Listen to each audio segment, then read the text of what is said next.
नमस्कार, मी सुमी. तुम्ही पाहता एलएस मराठी 10च्या बातम्यांमध्ये आपलं स्वागत. बांगलादेशमध्ये हिंदूंवर होत असलेल्या अत्याचाराच्या विरोधात विश्व हिंदू परिषद आणि बजरंग दल आक्रमक झालं. नागपुरातील व्हेरायटी चौकात आंदोलकांनी बांगलादेशचा झेंडा जाळण्याचा प्रयत्न केला. यावेळी पोलिसांनी आंदोलकांना थांबवल्यानं आंदोलकांकडून पोलिसांना धक्काबुक्की करण्यात आली. उत्तर भारत कडाक्याच्या थंडीनं गारठला असून उत्तरेकडून वाहणाऱ्या गार वाऱ्यांमुळे मुंबईसह महाराष्ट्रात थंडीची लाट आहे. उत्तरेकडील गार वाऱ्यामुळे ख्रिसमसचं स्वागतही थंडीनं होणार आहे. त्यानंतर मात्र किमान तापमानात हलकी वाढ नोंदवण्यात येईल. परिणामी नव्या वर्षाच्या स्वागताला मात्र पारा चढणार आहे. मुंबईसह महाराष्ट्रात 3 दिवसांपासून किमान तापमान घसरलंय.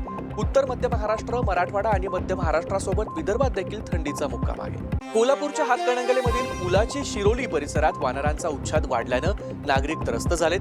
अशातच एक गमतीशीर घटना घडली. वानरानं दुचाकीची चावी घेऊन पळ काढला. यावेळी दुचाकीस्वाराची मात्र चांगलीच भांबेरी उडाली. अनेक प्रयोग करून देखील चावी न दिल्यानं दुचाकीस्वार हातबल झाला. मात्र अखेर वानराला दया आल्यानं त्यानं चावी खाली फेकली आणि दुचाकीस्वाराने सुटकेचा निश्वास सोडला.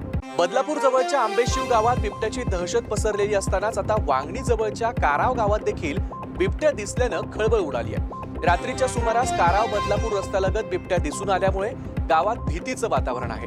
कारावमधील ग्रामस्थ विलास देशमुख कारनं आपल्या घरी येत असताना त्यांना बिबट्याचं दर्शन झालं.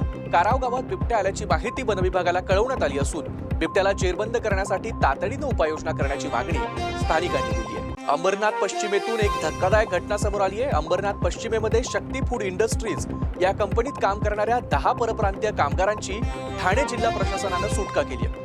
उत्तर प्रदेशातील कामगारांना ठेकेदारांनी चांगल्या पगाराचं आमिष दाखवून अंबरनाथमध्ये आणलं.